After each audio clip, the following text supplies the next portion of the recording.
जंगल में एक शेर रहता था। उसके 4 सेवक थे, चील, भेड़िया, लोमड़ी और चीता। चील दूर दूर तक उड़कर समाचार लाती। चीता राजा का अंगरक्षक था, सदा उसके पीछे चलता। लोमड़ी शेर की सेक्रेटरी थी। भेड़िया गृहमंत्री था।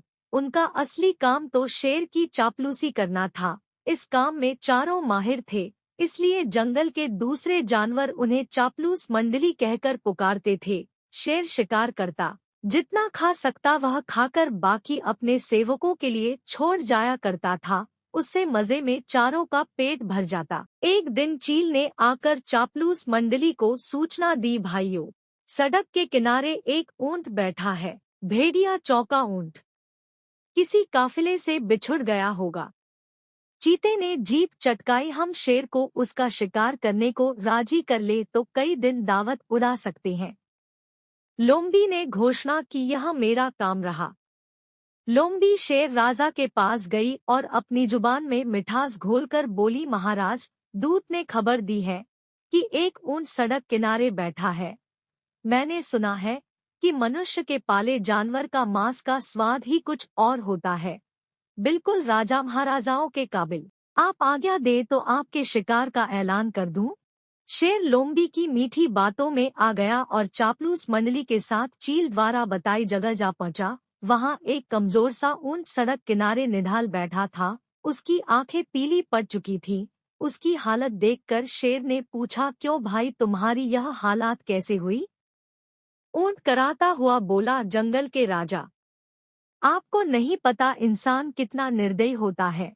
मैं एक ऊंटों के काफिले में एक व्यापार माल ढो रहा था। रास्ते में मैं बीमार पड़ गया। माल ढोने लायक नहीं, उसने मुझे यहाँ मरने के लिए छोड़ दिया। आप ही मेरा शिकार कर मुझे मुक्ति दीजिए। ऊंट की कहानी सुनकर शेर को दुख हुआ। अचानक उसके दिल में राजाओं जैसी उदारता दिखाने की जोरदार इच्छा हुई। शेर ने कहा, ऊंट, तुम्हें कोई जंगली जानवर नहीं मारेगा। मैं तुम्हें अभय देता हूँ। तुम हमारे साथ चलोगे और उसके बाद हमारे साथ ही रहोगे। चापलूस मंडली के चेहरे लटक गए। भेड़िया फुसफुसाया, ठीक है, हम बाद में इसे मरवाने की कोई तरकीब निकाल लेंगे। फिलहाल शेर का आदेश मानने में ही भलाई है। इस प्रकार ऊंट उनके साथ जंगल में आया। कुछ ही दिनों में हरी घास खाने व आराम करने से वह स्वस्थ हो गया। शेर राजा के प्रति वह ऊंट बहुत कृतज्ञ हुआ। शेर को भी ऊंट का निस्वार्थ प्रेम और भोलापन भाने लगा।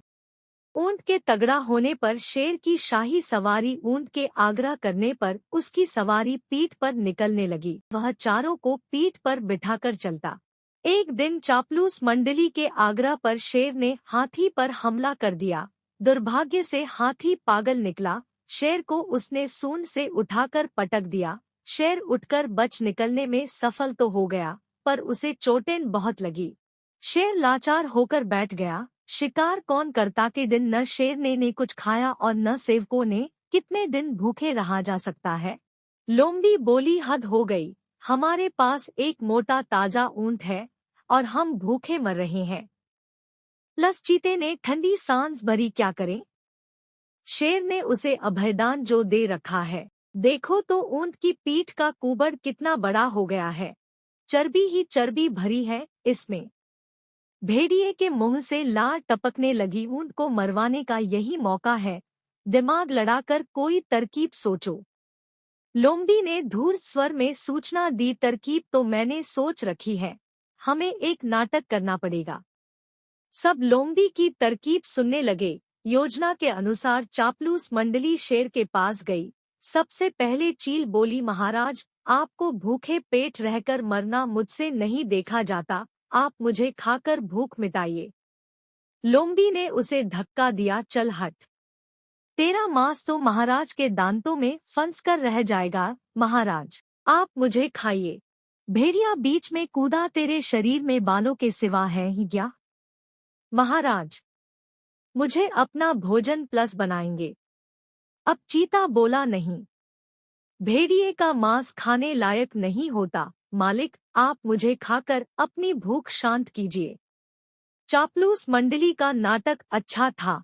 अब ऊंट को तो कहना ही पड़ा, नहीं महाराज, आप मुझे मारकर खा जाइए, मेरा तो जीवन ही आपका दान दिया हुआ है, मेरे रहते आप भूखों मरे, यह नहीं होगा।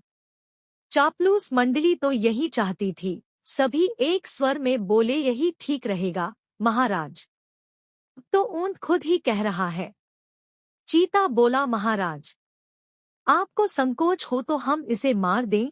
चीता व भेड़िया एक साथ ऊंट पर टूट पड़े और ऊंट को मार गिराया। उसके बाद सभी ने खाना खाया।